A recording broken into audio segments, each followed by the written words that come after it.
factores que condicionan la actividad económica. Muy buenos días, queridos estudiantes. El día de hoy el tema se trata de los factores que condicionan la actividad económica. Así es que vamos a ver cada aspecto y cómo y de qué se trata. La actividad económica es el proceso mediante el cual se obtienen los bienes, por ejemplo, que utilizamos cada día en nuestro hogar, o los servicios personales de personas o profesionales. Así, por ejemplo, tenemos los factores físicos que hacen referencia a la tierra, al territorio, los factores humanos que hacen referencia a las personas que extraen las materias primas y lo convierten en bienes, y el factor económico que hace referencia básicamente al dinero que se dispone para esta transformación. Así, factor físico, humano y económico son las partes que condicionan la actividad económica. Así, empezamos por partes. El factor físico. El factor físico son las características de los lugares de donde se extraen las materias primas. Así tenemos, por ejemplo, los relieves del terreno, que son las formas de la superficie terrestre. Estos a su vez condicionan la vida humana, animal y vegetal. Así, por ejemplo, tenemos desde las más grandes alturas, donde habitan diferentes tipos de personas y ecosistemas y animales, y hasta los valles medios y los lugares llanos tropicales. Por ejemplo, en nuestro país, Bolivia, tenemos tres tipos de relieves por lo menos, los cuales son el altiplano, que comprenden los departamentos de La Paz o Potosí básicamente, donde está un clima bastante frío y seco y con productos de acuerdo al clima.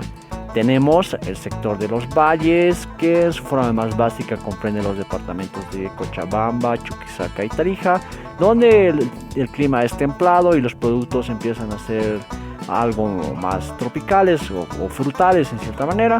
Y tenemos los llanos, que comprenden los departamentos de Cobija, Trinidad y Santa Cruz, donde el clima es mucho más caliente y hay diversidad de productos y animales de acuerdo al clima. Por ejemplo, uno de los factores físicos es también el clima. Son condiciones atmosféricas que influyen y determinan una zona. Así, por ejemplo, podemos ver que el clima, siendo caliente, frío, húmedo, interviene en el desarrollo de plantas, animales y ecosistemas.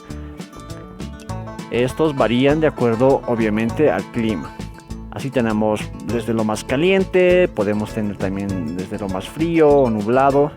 Otro aspecto que hay que tomar en cuenta son los sistemas hídricos, que son la distribución y obtención de agua en diferentes espacios físicos, cómo se distribuye el agua y a la vez cómo se obtiene. Entonces, así podemos ver que en diferentes zonas, por ejemplo, como los bosques, los desiertos y las riberas y demás, se obtiene agua de diferente manera y está distribuido de diferente manera, haciendo así el agua un elemento importante porque es vital para la supervivencia de la especie humana y de la especie animal. Tenemos también otro aspecto físico, que es el suelo. Es la parte superficial visible de la corteza terrestre donde habitan los seres humanos, y no solo los seres humanos, también los animales. Es lo que se ve, lo que pisamos de acuerdo al lugar a donde vayamos, y estos varían en su caracterización. Por ejemplo, podemos ver que hay suelos arenosos, hay suelos arcillosos, suelos pedregosos, suelos humíferos, y de acuerdo a la característica de cada suelo se puede ver qué productos sembrar o no, o qué tipo de animales existen. Así, el factor físico está comprendido por los relieves del terreno, los sistemas hídricos, el clima, el suelo. Además, también tenemos el factor humano, que el factor humano es básicamente los seres humanos que posibilitan la transformación de recursos naturales en productos elaborados, generalmente para su beneficio. Entonces, los seres humanos son ese factor que transforma los recursos naturales. Así podemos ver, por ejemplo, a los carpinteros que transforman los árboles en muebles, los agricultores que sacan productos de la tierra, o también los servicios, como los profesionales en salud y demás que dan sus servicios a la humanidad. Ese es el factor humano, que básicamente trata de humanos, como dice su nombre. Tenemos, por otro lado, un tercer factor de bastante importancia, que es el factor económico. El factor económico es el capital, que en realidad son los bienes o valores que permiten la obtención de un recurso.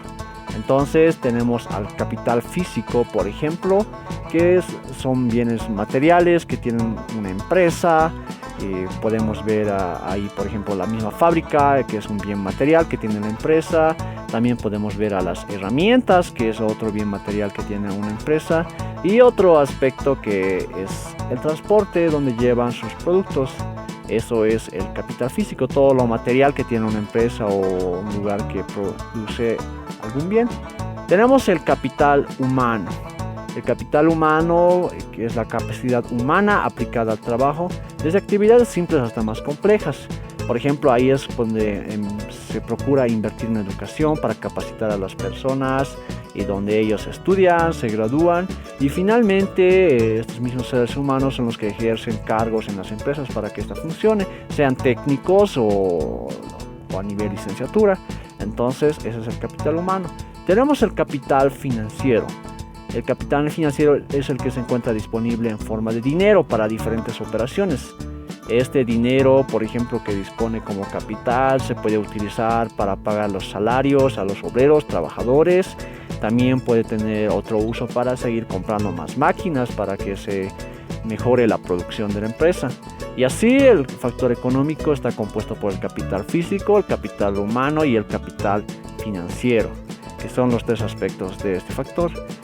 Y así podemos ver que los factores que condicionan la actividad humana o la actividad económica son el factor físico, el factor humano y el factor económico. Bueno, esos tres factores son de vital importancia y la carencia o abundancia de uno depende de la actividad económica. Así es, esta es la clase del día de hoy y nos vemos a la siguiente.